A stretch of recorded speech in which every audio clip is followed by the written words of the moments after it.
Good morning, guys. Welcome to the channel. And today I'm gonna put the old F150 to the test.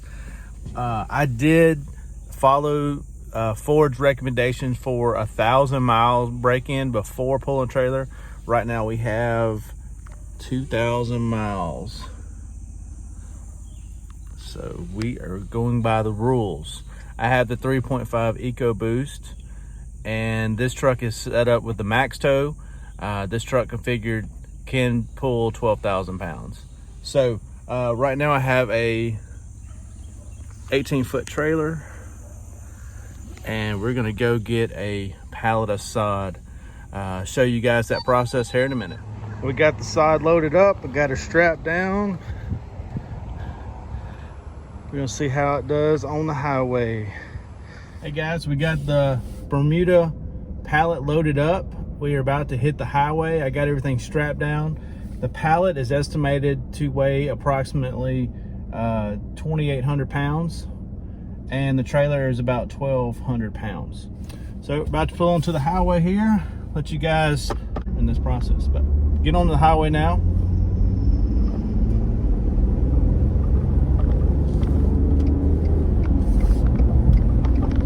Had to give it some beans.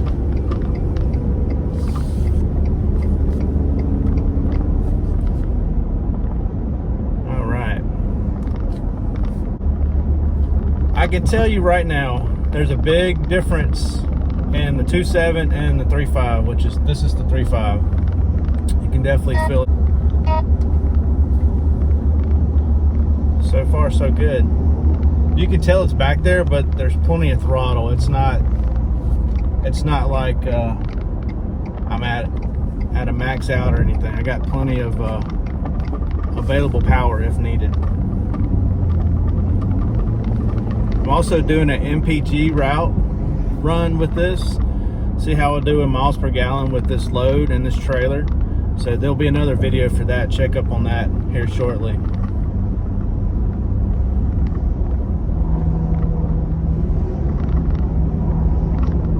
I will say that initially when I bought the 2.7 back in 2018, I was a little nervous about getting an EcoBoost. Let's be honest, a lot of people are hesitant with the turbos. You think more maintenance, you think more problems. So I took a chance. I had the 5.0 in 2013. I had a 5.0, loved it. It was a great truck, terrible gas mileage, okay? It didn't matter if I was pulling, towing, didn't matter. Terrible. All the time, it was just terrible. But it sounded good. And we don't buy trucks for fuel efficiency, but in today's time, you know, that's something that we considered. So again, I was nervous about getting an EcoBoost, but I went ahead and got one. Got the 2.7, and I was pleasantly surprised, especially with the 10-speed transmission. That, you know, as far as fuel efficiency, excellent fuel efficiency on that truck. On a tank of gas, I got about 23 miles per gallon. I was purposely trying to see how good I could get, and that was on a full tank of gas. That was a pump gallon calculated. I didn't use the trip meter because it's always off about 1.5 miles per gallon. Is anybody else's miles per gallon is about off about a mile per gallon or two from the computer? Let me know below. But that was an actual calculated miles per gallon that I got.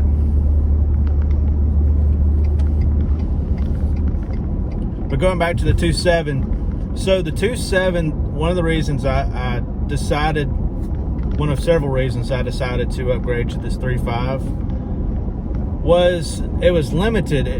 It could only tow 7,500 pounds. Our plan is eventually to get an RV or something we can take the kids, and something that could pull that, have that capability. Well, you know, 7,000 pounds is still a lot of weight, but instead of putting that truck up to its maximum capacity, potentially, I wanted to have something later that I have more than enough power to pull it and just have that available. So I was thinking, you know, in the future I'd either get a 3.5 or get the new 7.2 gas burner in the HDs. Well, the deal recently came out where I could get a good deal in this 2020. I said, well, I'll just do the 3.5 now. I'll make sure that I get it equipped where I can tow that weight later on if I wanted to, without going to the HD. And not only that, this 3.5 is going to get way better gas mileage as far as a daily commuter. And I take this to and from work every day, and the gas mileage will be significantly reduced in that 7.2 gas burner. So I went with the 3.5, and so far this is only what, 4,000 pounds we're looking at. So it's really only 30% of what it's engineered or equipped to do. So it shouldn't struggle to pull this. Like I said, the ride's good actually. It's the first time I've pulled with this truck with a significant amount of weight.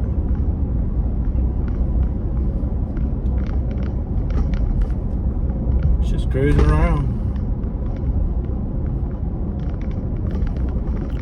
Now, as far as you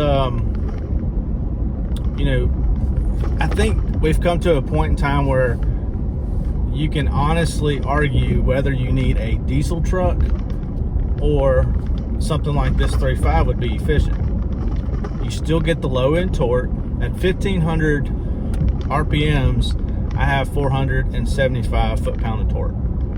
That's a lot of torque at a low RPM. Essentially, you have that torque all throughout your RPM. So that's, you know, that's knocking on diesel truck power. So you look at the maintenance of a diesel truck, you look at the cost of fuel, you look at all those things. In my mind, it's better to get something like this 3.5 that has all the torque, gets the fuel mileage, and you know, as long as you're not pulling bulldozers, you know, this truck will pull a tractor, it'll pull a boat, it'll pull sod. You know, do you really need, in 2020, do you really need a diesel powered truck? Now, I get it. I love the sound of a diesel. Honestly, this thing doesn't sound all that amazing. You know, it's a 6-cylinder, but it's got tons of power, and you can feel it in the pedal. I mean, it is noticeable, and especially if you compare that to the 2.7. Now, the 2.7 is not a baby by any means. The 2.7 will run neck and neck with the 5.0. Okay, so it's not a slouch by any means. But when you compare it to the 3.5, there's really no comparison. So far, according to the trip meter, and I don't really go by that, according to the trip meter, we're averaging about 15 miles per gallon. Okay.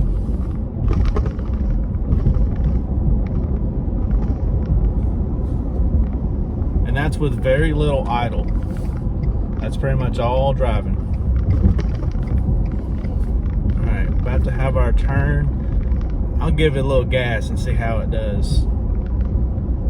Let y'all hear the beast.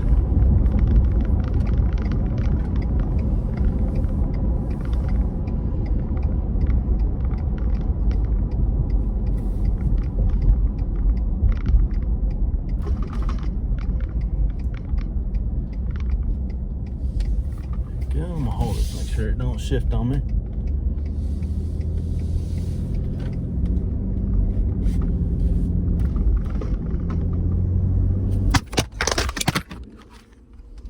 Well, that didn't go as planned. I'll hold it. I'm not very far. I'm still not giving it much throttle, thanks to the camera spill.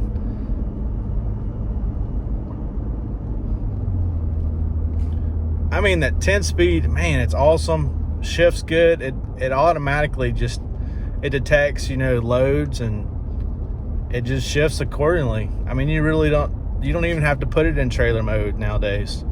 You know, you just tell it, you hook up, it figures everything out.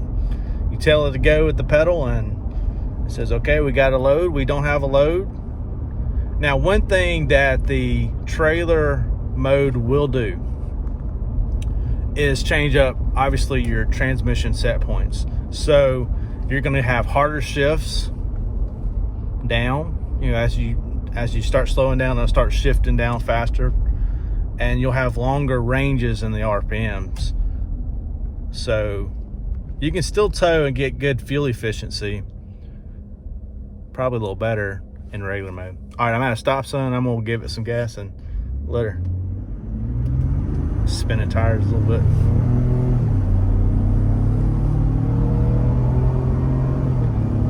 I'm still not really in full throttle. It's got plenty of power. I'm very impressed with this 3.5. Okay, guys.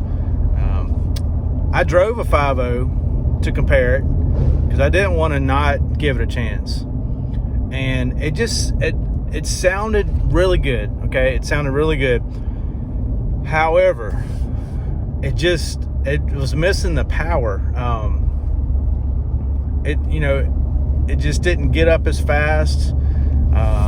It was just missing something, and I guess it's that torque. What is it? 400 foot-pounds of torque that it's rated at. Is it 395? I'm saying all this top of my head. You'll probably correct me down below. But it just seemed like it was missing something. It was missing power. It was missing turbos. So if you have your heart set on a 5.0, don't drive a 3.5. Okay, it will spoil you, especially with this 10-speed transmission. I mean, it just feels like you can go on forever. So I'm getting close to the house, and I just want to take you guys along for this journey. I hope I'm able to edit out where the camera is falling down a couple times.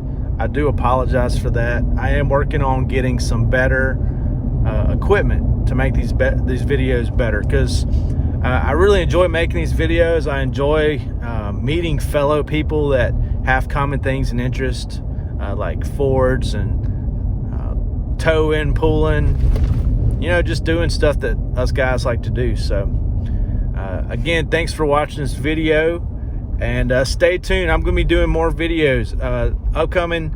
I'm going to have one that compares the XLT to the STX, which is the XL package.